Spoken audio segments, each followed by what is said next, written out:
March 27, 2009. In the blue-collar town of Tracy, California, 8-year-old Sandra Cantu heads home after school.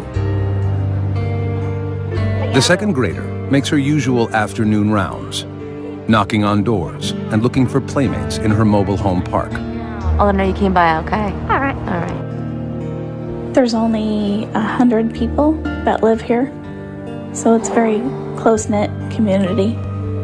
All the residents here knew each other and pretty much trusted each other.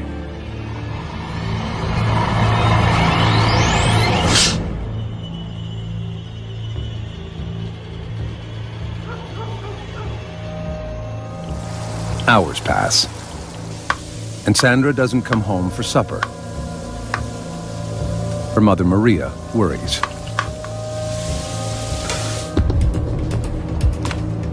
She begins calling her daughter's friends.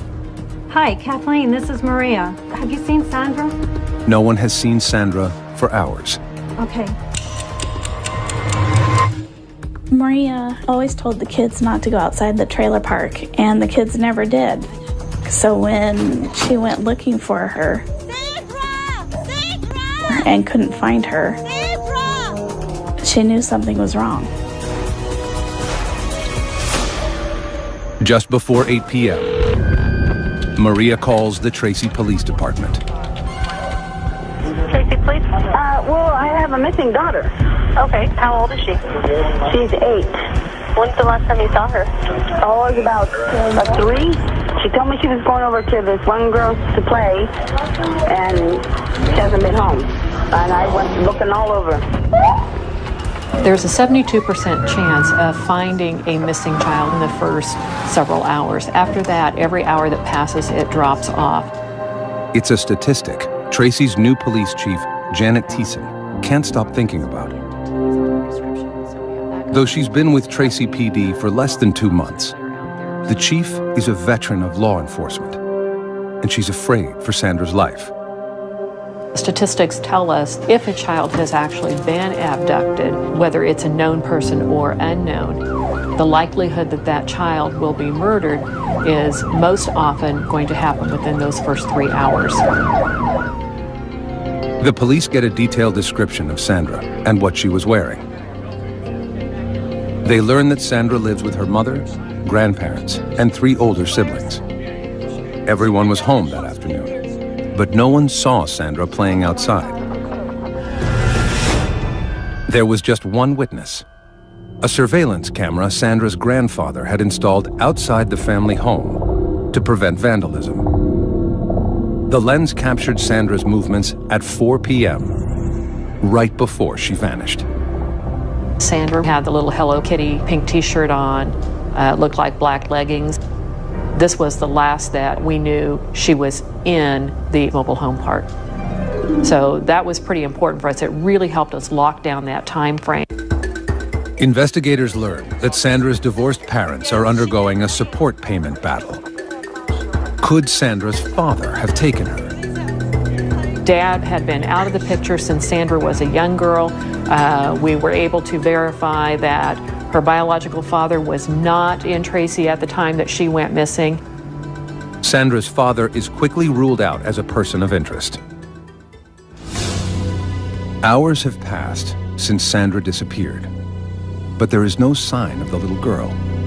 It's the worst thing imaginable. You have this horrible feeling in your gut that something's terribly wrong, and you don't know what it is. Maybe she's lost, facing some hypothermia. We may have a child who's dehydrated, who's very hungry. If she hadn't found shelter somewhere and wasn't someplace safe, then this was not a good situation for her. A mother of 2, Chief Thiessen empathizes with the family's growing anxiety. It's just heart-wrenching, and we have a job to do. We have to move forward through it. But I think there's that human side of all of us that we think in the back of our mind, is this going to be that time where it's bad?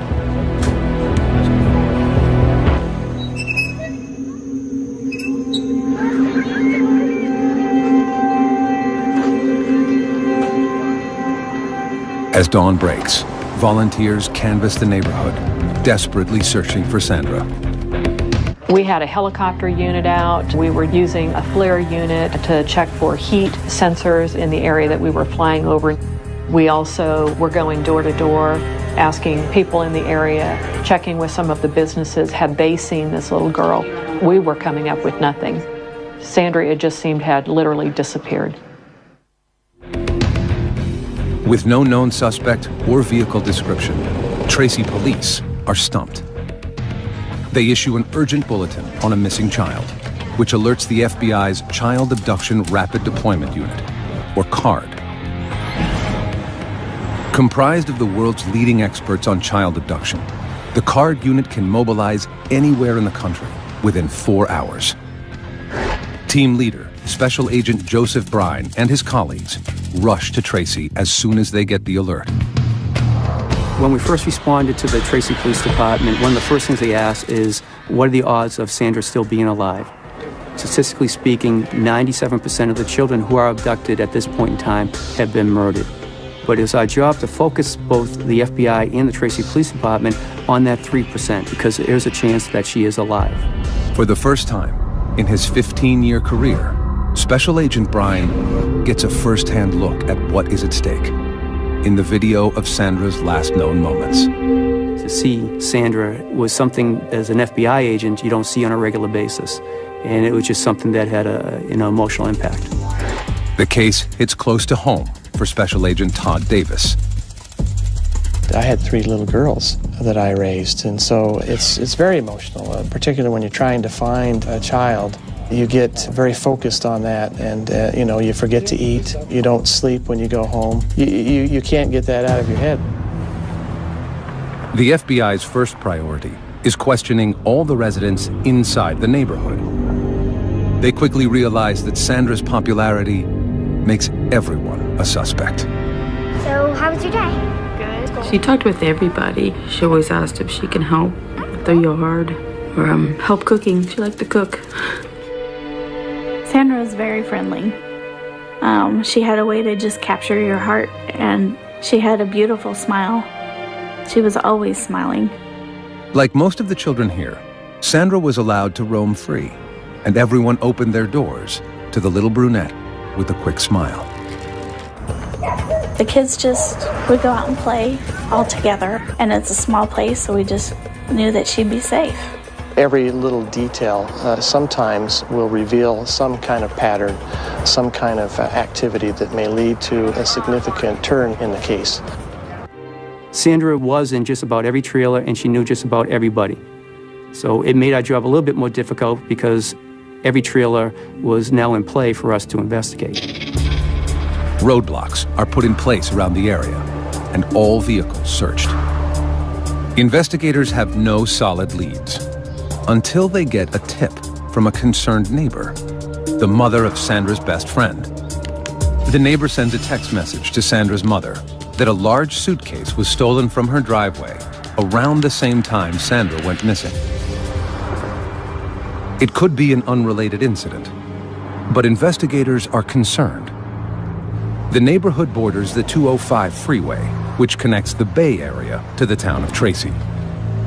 It would have been very easy for someone to come into this area, drive a couple blocks, see this little girl, and pick her up. If in fact it was a stranger abduction in that type of a scenario, would we ever be able to get any information? The FBI speculates about who Sandra's abductor might be. Our behavioral analyst unit told us that we should be looking at predominantly male individuals who knew Sandra, who resided in the trailer park. So we started to look at individuals who had contact with Sandra over the past couple of years, adult males in particular. But at this point, their profile is hypothetical and only based on statistics. In this case, we don't have a crime scene. And without a crime scene, there really is insufficient information that we can use to form a profile about what might have happened. There's one other thing the FBI profilers know is likely: that Sandra's abductor knows her well and is someone close to home. For the most part, we remain fixated on the idea that an offender is going to be familiar with the victim or the victim's neighborhood in some way. Tracy Police Detective Tim Bauer is on the investigative team. He's been to the trailer park on other cases and recognizes Sandra's family. Like everyone else, he can't rest until the girl is found. And this is the type of case that you could not think about even when you're not at work. And you want to be here 24 hours a day yourself looking for the child that's missing. The FBI works with the Tracy PD to quickly put together an emergency operations center. We utilized about 65 FBI agents and about 26 detectives from Tracy PD. You'd have a whole row of people that were managing the tips as they came in off 3 different computers. Every second counts, and investigators want as many people as possible to know about the case. Everything was such a blur. We had been talking to the media to try and get her picture out there so people were aware of her in case they saw her. We wanted our little girl home. No resources spared, as searchers use helicopters with thermal imaging, dive teams, cadaver dogs, and volunteer foot patrols. 2 of the largest searches for a missing person that have ever been done in Northern California's history. We had approximately 250 people out searching for Sandra. A lot of the police officers told us that it was like they were searching for their own daughter. Sandra became Tracy's daughter.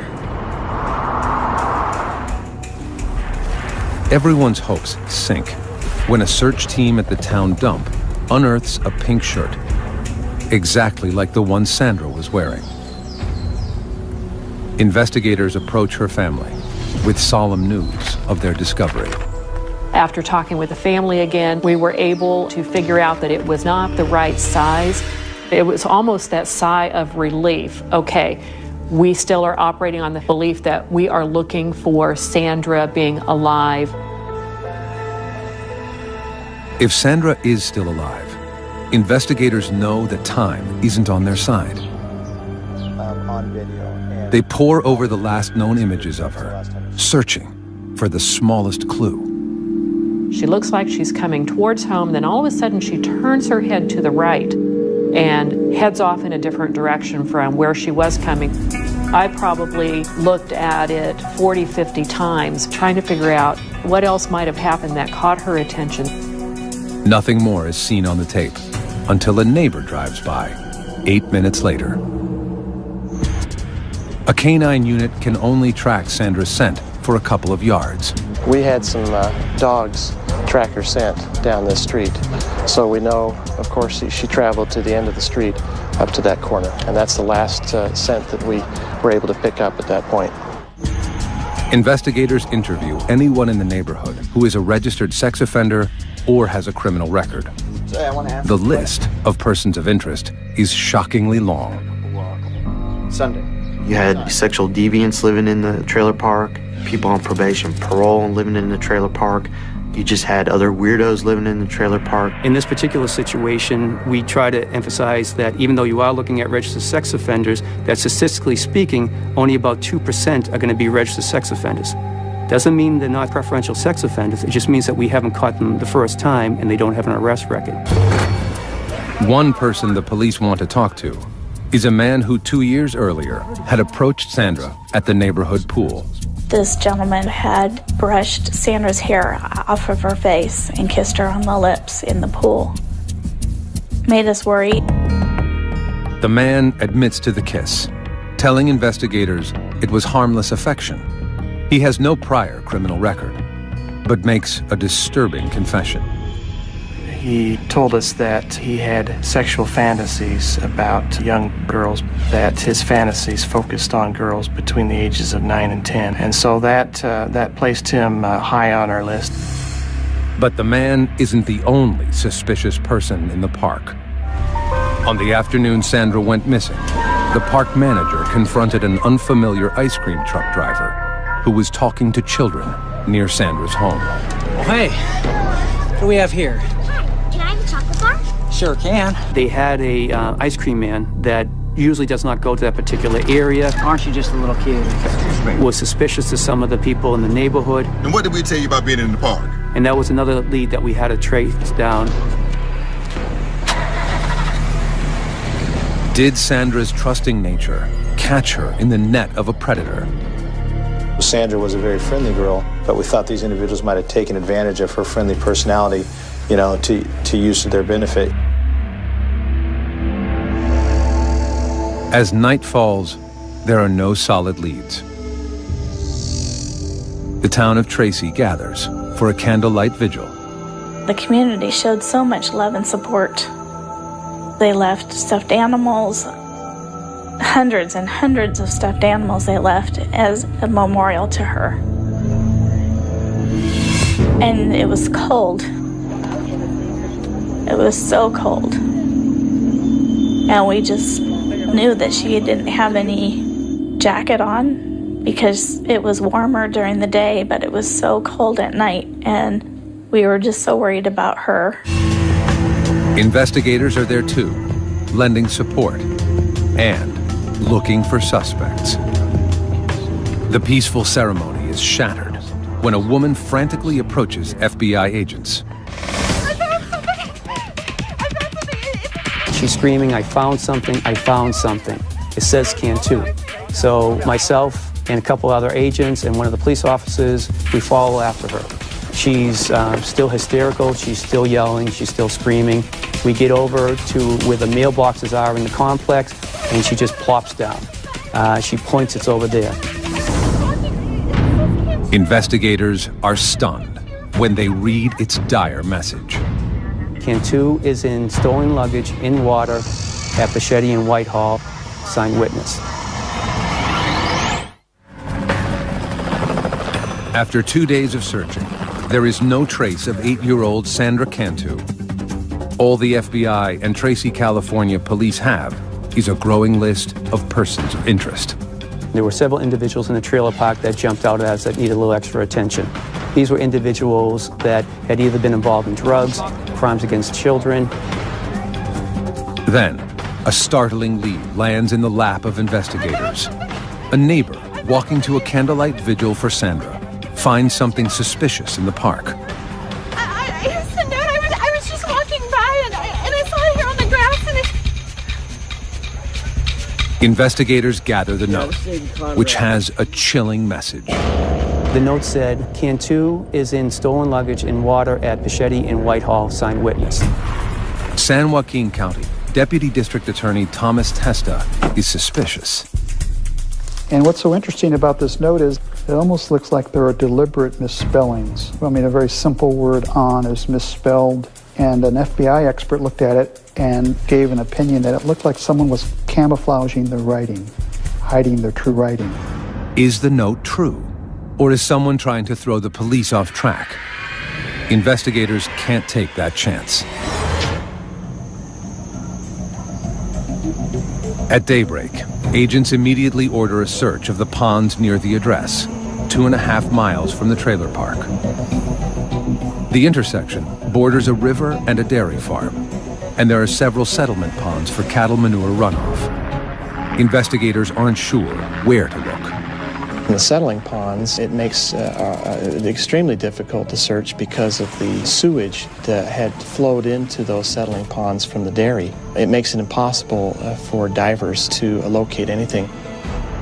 Investigators have no idea whether Sandra's body is in the pond.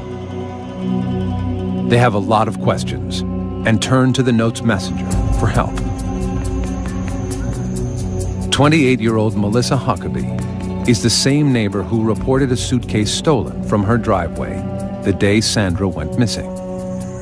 When the agents interviewed Melissa at her trailer, she told them she was especially alarmed when she saw the note referencing that the child had been placed in the suitcase because she said her suitcase was large enough to fit a child in. A friend of the family, Melissa is a single mother raising a 5-year-old in the home of her aging grandparents. Her daughter is Sandra's best friend. Her daughter played with Sandra, and her family was church-going people. Her grandfather was the pastor at the church around the corner, and she was a school teacher there. So as a family, we felt safe having her there. But the agents are suspicious about Melissa's involvement and dig further.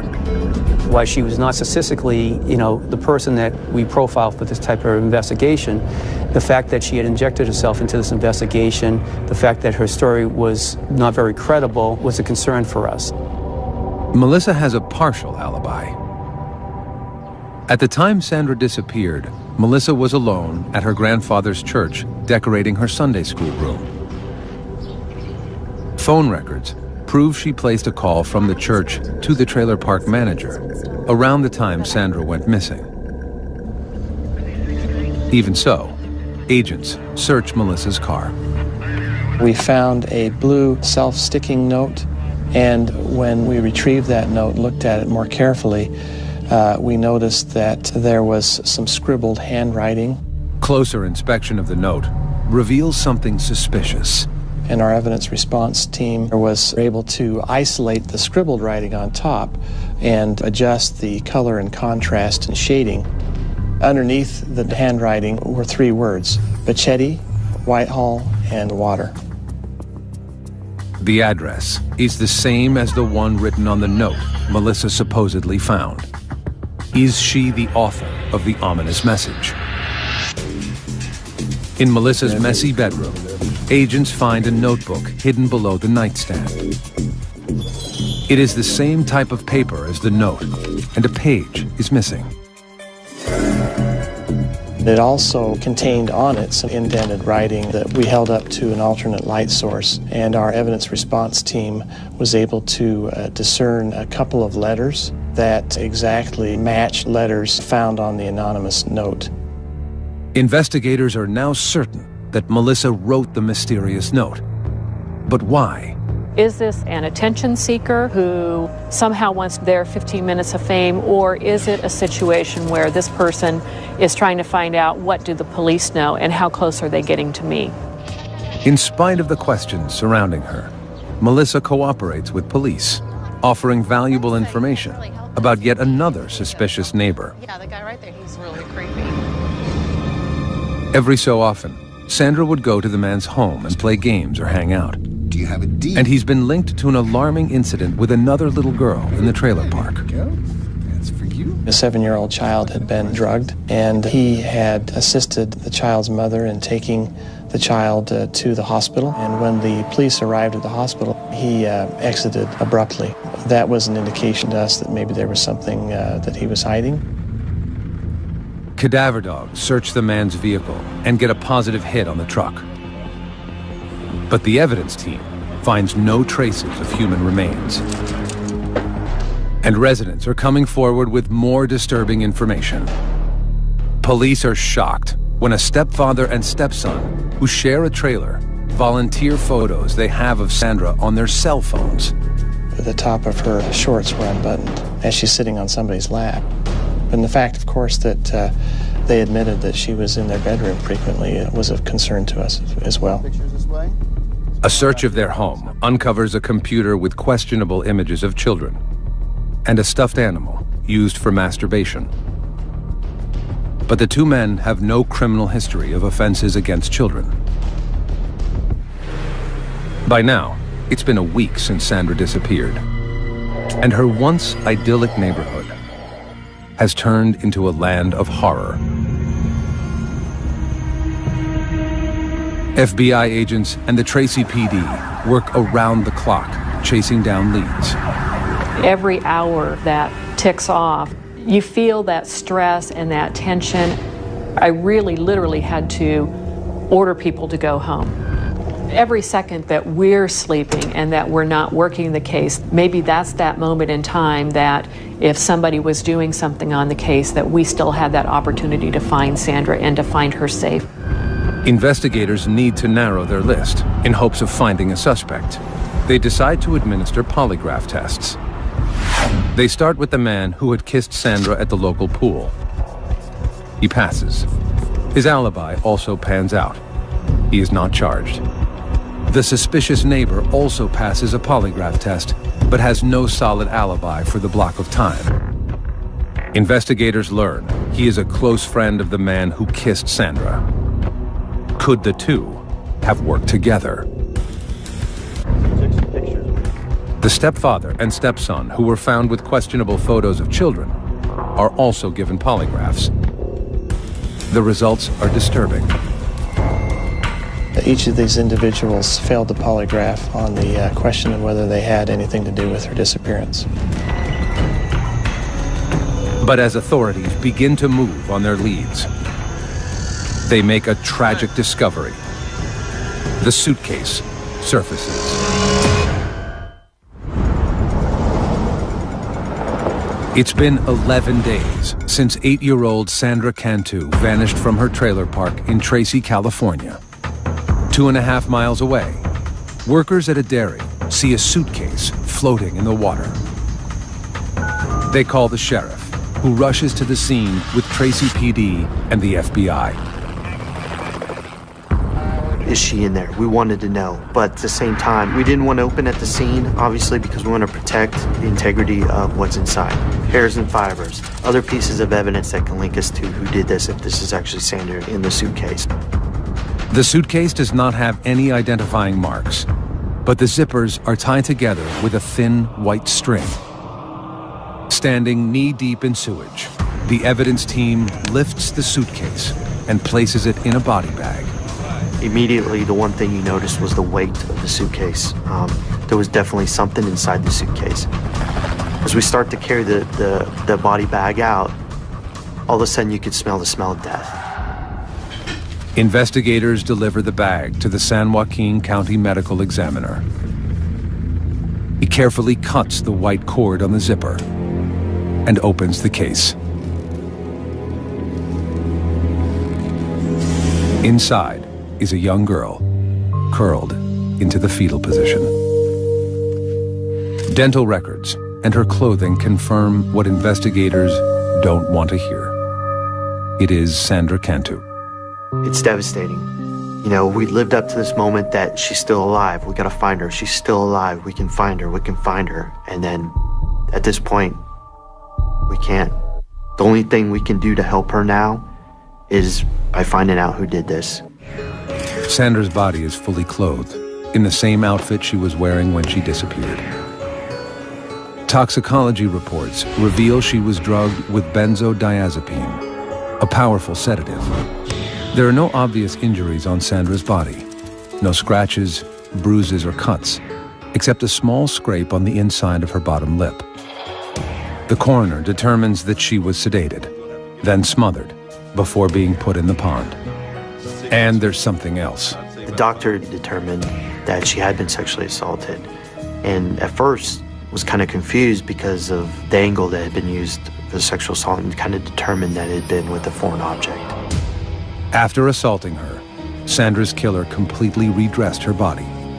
What it suggests to me is that this was an individual who knew Sandra and perhaps may have felt remorse and wanted Sandra to be presentable. Special Agent Marcus Knudsen stays with Sandra's body as she is taken for x-rays and then to the morgue.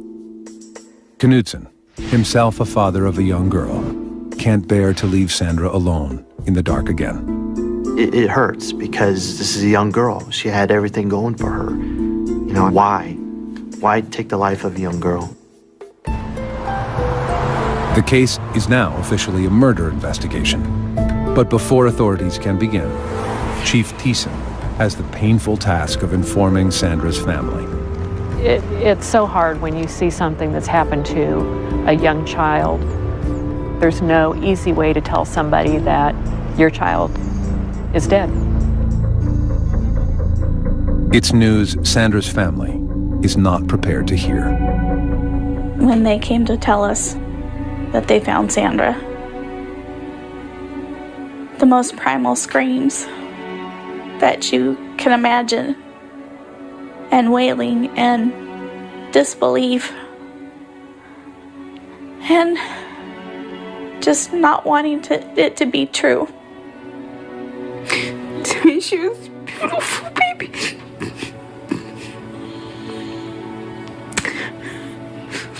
Just my beautiful little girl.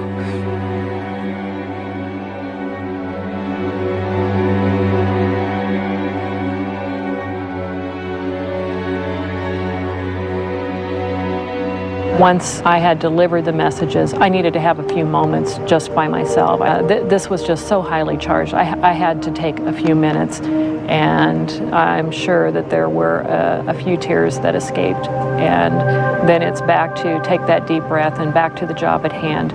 Now we had a killer to find. Authorities know the killer is on the loose and could strike again. And the messenger of the note, Melissa Huckabee, is now their prime suspect. Now that we found the body described in the note and the type of suitcase matched the suitcase that had been supposedly stolen from Melissa's trailer on that day, that certainly pointed in her direction. Investigators want to polygraph Melissa, but they can't. Melissa is in the hospital after attempting suicide by swallowing razor blades. Agents don't know what to make of her erratic behavior, but they do know that something is up.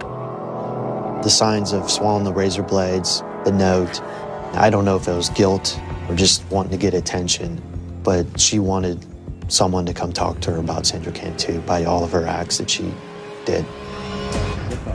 Investigators begin gathering evidence against Melissa Huckabee.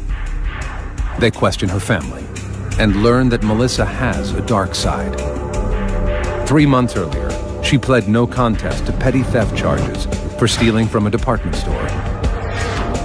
2 years before that, in her prior home in La Palma, California, there were 2 mysterious arson fires. Though Melissa was a person of interest, charges had not been filed. Melissa was mentally unstable and medicating herself for relief. She was bipolar, depressive, had high anxiety. She was dependent on drugs to deal with her emotional situations, frequently overdosed on those drugs. Only 3 months before Sandra vanished, a parent in the trailer park accused Huckabee of taking her child to a local park without permission. When Melissa brought her home, Hey, sweetie, I have some special juice for you. the girl acted strange. Drink it up. Her speech was slurred. Don't worry about the smell. It's really She was unable to control her muscles, kept falling down, and was drowsy. The girl's mother and her boyfriend rushed the child to the hospital. Tests revealed benzodiazepine in her bloodstream. Melissa denied harming the girl, and charges were not filed at that time. Agents hope that this time, Melissa won't be so lucky.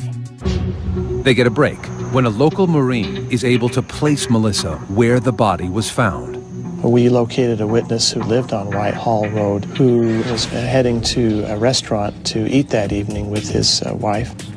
And he noticed an SUV, a small SUV that was parked facing west on the north side of the road with a car door open. The couple stopped to check it out. Then, Melissa emerged from the ditch. Basically, they saw her coming up from the pond, they engaged her in conversation, and were able to provide the exact time this was based on where they had eaten that night for dinner. They described her to a T, they described her vehicle to a T. The timeline fits, but it's only circumstantial evidence. And investigators need irrefutable physical evidence. They get a warrant to search Melissa's grandfather's church. We conducted a search of the church looking for any cordage that would match the description of the cordage we found on the suitcase. And we found a blind in the Sunday school room used by Melissa that had been cut and retied. Investigators are also looking for the object Melissa allegedly used to sexually assault Sandra. We covered the church head and toe with alternate light source, looking for bodily fluids and blood. In the kitchen, they find a bent rolling pin. And the rolling pin had one side that had a red smudge on it. So they collected it with gloves, of course, put it in a bag, and tried to find fingerprints on it, and collected that smudge. Now, agents have to wait for the crime lab to do its work. They want the case to be rock solid before they make an arrest. They won't have that luxury. 5 days after entering the hospital, Melissa Huckabee is released. Her daughter and grandparents have left town, and her house is empty. Police wiretap Melissa's phone. The next day, they hear a phone call that stops them in their tracks. She asked for Sandra's sister to come down and play with her daughter. Hey, Maria. Yeah, I was wondering if your daughter could come over and play with mine. Clearly, the concern for the Tracy Police Department and the FBI was that Melissa Huckabee was now asking this girl to come down so she could kill this young girl, just like she had killed Sandra.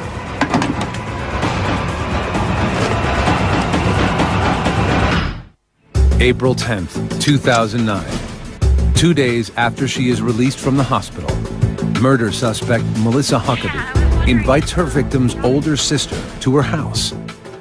She says it's for a playdate, but FBI and Tracy, California police fear she has sinister plans.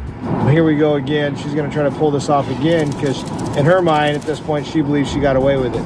Unaware that Melissa is suspected of murdering their daughter, Sandra's family is about to send her sister over to play. My boss says, hey, get over there right now. Drive as fast as you can and get there. And right before you get there, shut your lights down and get in there and then just walk up like everything's cool and knock on the door and make sure we don't got another little kid in there. Detective Bauer races to Melissa's house, fearing the worst. When we get over there, we knock on the door, and when Melissa answered the door, there's a neighbor's daughter in there who our surveillance units thought might be Sandra's older sister, but, you know, fortunately it wasn't. Trying to act casual, he convinces Melissa to come down to the station for a formal statement. I mean, you can look at this as like a game of cat and mouse. We let her believe that she was winning the early rounds, but we knew the ultimate goal for us was to, one, get a confession out of her, but two, to get her to understand that we knew and we had evidence to show that she was solely responsible for Sandra's death and assault. In the interview room, Detective Bauer confronts her with proof that she forged the note about the suitcase. We took a normal, 3-inch blue sticky note, and we blew it up on graph paper the size of this wall right here. And it had the 3 words on it that were scribbled out, Bachetti Whitehall Water. And the person wrote this note and had to be the only person that knew where Sandra was. Melissa denies everything. After 5 hours, Detective Bauer confronts Melissa with the evidence that cracks her lies wide open. Between 5:30 and 5:40, 2 people saw your car stopped on Whitehall Road. They saw you come from out of the bushes on Whitehall Road, and someone asked you what? When I was okay, and I said I was going to the bathroom. What were you doing, Melissa?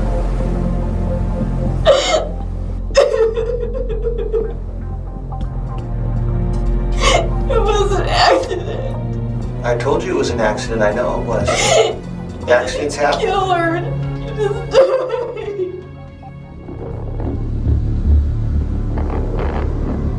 Melissa claims Sandra's death was a horrible accident, a misguided game of hide and seek with Melissa's daughter. Melissa says she became distracted and forgot about Sandra in the suitcase. She drove to her Sunday school room at the church and began working. I went in the church.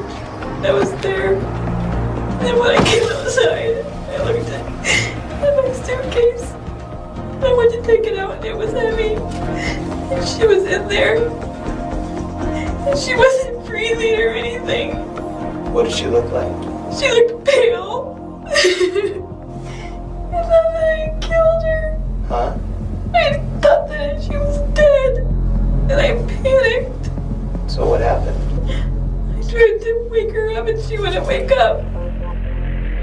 Melissa claims she tried CPR, but it didn't work.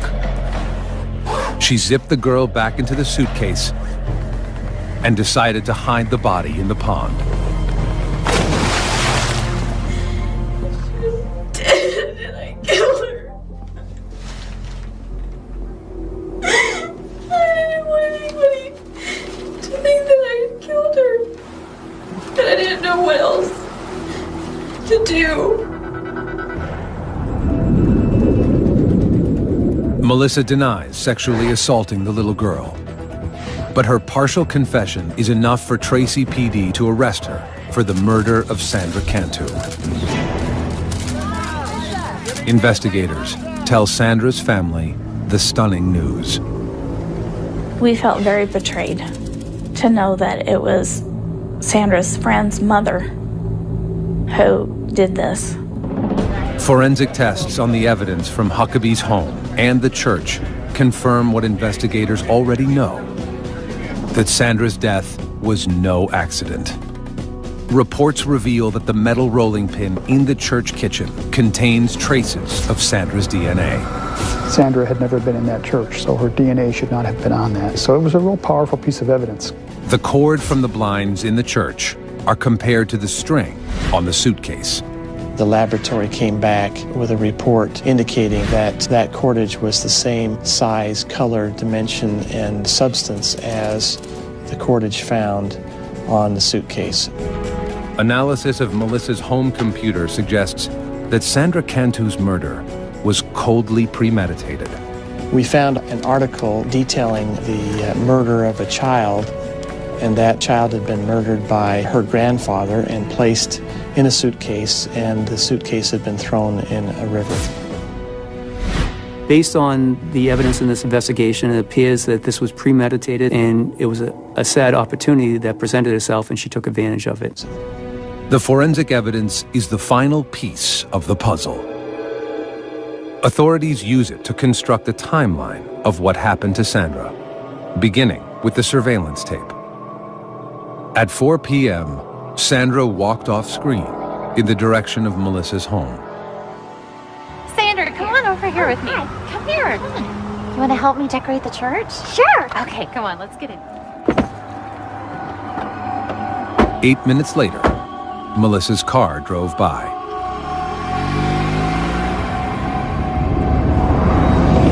After driving Sandra to the church, Melissa gave her a drink laced with benzodiazepine. Almost got it ready. Thanks.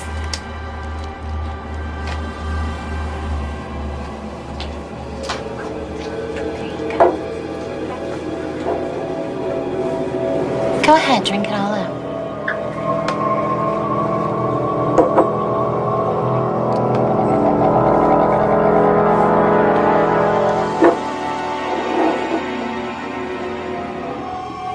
When the girl was unconscious, Melissa made her move.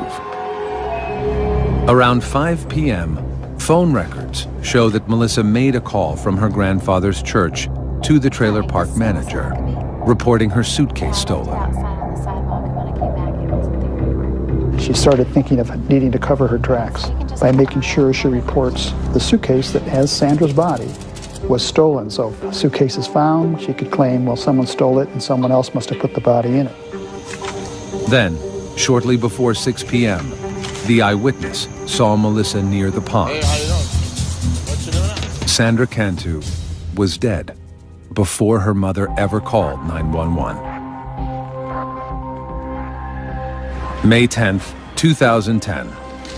Faced with overwhelming evidence, Melissa Huckabee takes a plea deal and admits guilt in the kidnapping and murder of Sandra Cantu. All other charges are dropped, including charges of drugging and rape. And I think that's a testament to the strength of the case and to the credit of the detectives and the FBI, is that she probably thought there was no way out. She probably would have been given the death penalty had the case gone to trial. Melissa is now serving life in prison without parole. When asked why she killed Sandra, Huckabee has no answer. She never would tell me why she did it. To this day, she still says, I don't know why I did it. She knows why she did this, and she just won't tell anybody. We don't care. I don't care to know, because it's a sick individual that would do something like this to a child. We view Melissa as a monster. Monster. Female child killers are rare, with less than 10% of murders attributed to women. If a female, as an offender, is engaging in some type of sexual assault on a victim, there might be an emotional aspect that comes into play as well. And we could be talking anger or rage or revenge or some other negative emotional state. Authorities speculate Melissa Huckabee may have killed out of jealousy that Sandra was stealing her own daughter's affections away, or out of a need for attention and praise. I still cannot understand why I did what I did. She created the emergency, and she was going to be the one to solve the emergency, and she would be the hero. She would get all this attention. She'd be the star, and she'd be on these TV shows, and Oprah would come and talk to her. So there is that theory that this was just a cry for attention. Sandra Cantu may have walked off camera, but she will never walk out of the hearts of those who caught her killer. It's a tragedy that someone so little, so cute, had her whole life before, would lose her life. She didn't put herself in harm's way. Evil came and sought her out, and that's a clear tragedy. Our team is still gonna hurt over the death of Sandra. You know, you take somebody in the community that you think is, you know, a good person or respected, and they turn out to be like Melissa Huckabee. Yeah, it's hard. It's hard because it could be anybody. Who's the next Melissa Huckabee?